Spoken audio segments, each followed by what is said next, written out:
hari impungenge zihari ko bishobora gukomera imirwano ikaba yakwaguka ikagera no mu Rwanda kuko abantu bafite impungenge ko bakurikije ibyo bisasu byagiye bigera mu Rwanda. Ibyo rwose tumaze iminsi twiteguye, tuzi ko iyo situation ishobora guhinduka ariko turiteguye mu buryo bushoboka. Yego, aho ngaho naho umuturage akeneye kumenya ngo ingabo z'u Rwanda muramuhumuriza gute kugira ngo yumve atekanye, dore kuvuga ngo arakora ibintu bye avuga ati nshobora kubivamo nkagenda. Ndongera mbisubiremo, RDF yafashe ingamba zose zishoboka kandi zikenewe kugira ngo twirinde ibitero byose byakwambukiranya imipaka kandi byagabwa ku butaka bw'u Rwanda.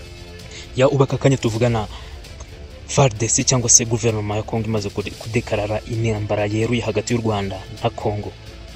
Nubundi umuvugizi w'igisirikare cy'u Rwanda cyangwa se umuvugizi w'ingabo z'u Rwanda yari yavuze ko nubundi intambara rishoboka ko intambara hagati y'u Rwanda na Kongo yashoboka, akaba yavuze ko nubundi bari batiteguye ariko minisitiri wa Kongo akaba yaruye akabivuga ati tudekaraye hagati intambara yeruye hagati y'u Rwanda na Kongo bitewe n'ibintu badukoreye. Bivuze ko ngo nibo bafasha M23 bakaba batumye ngo aribo bafata kari agace ka Goma. Ubu aka kanya tuvugana M23 ubwo yiriwe igwana imirwano twagiye tuyibabwira mwagiye muyumva, ariko aka kanya bwo bikaba ari ibindi bintu bitangiye n'urundi rugamba rugiye gutangira. Gusa u Rwanda rwo rwagaragaje ko rwiteguye aho bazaturuka hose, rwiteguye rufunze kabisa.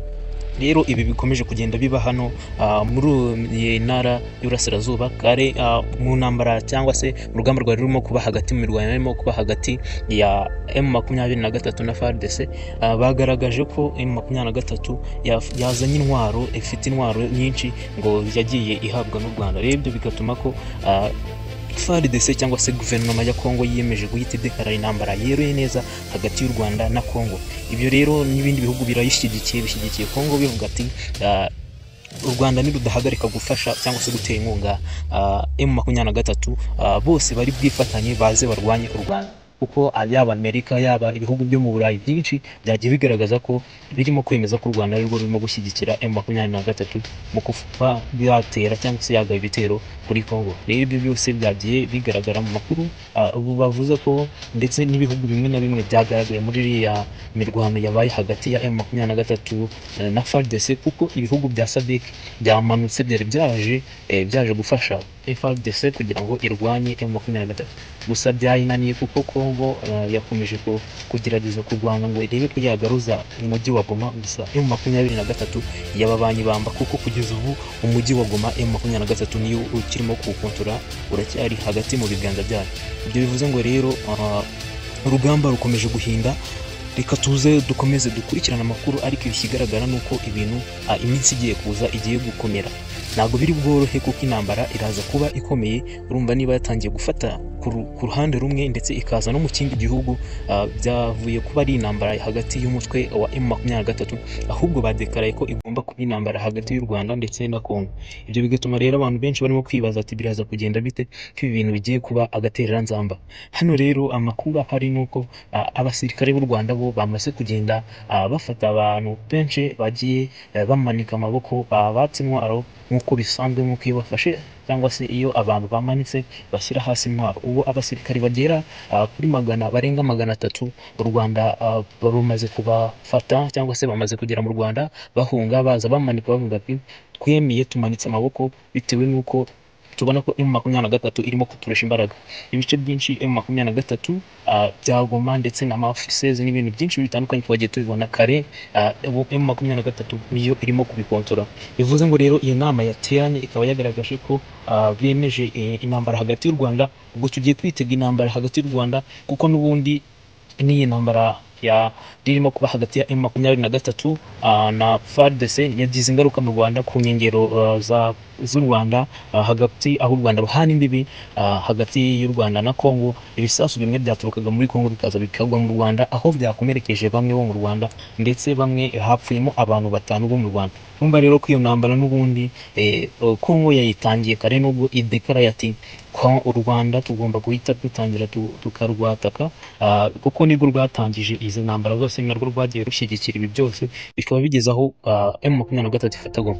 Ibyo rero bikaba byagaragaye ko Congo nubwo irimo kugenda igaragaza ko u Rwanda rwo rubifitemo ubushake cyangwa se rwabiteye inkunga, ariko u Rwanda rwo Kagame His Excellency Paul Kagame arabihakana, avuga ati ibyo ngewe nago nigeze mbigiramo uruhare habe na gato. Ariko nubwo abihakana bagakomeza kugenda bavuga bati niyo wabihakana gute, turabizi neza ko ari wowe urimo kugenda utera imbaraga cyangwa se ugenda ushyigikira ba M23.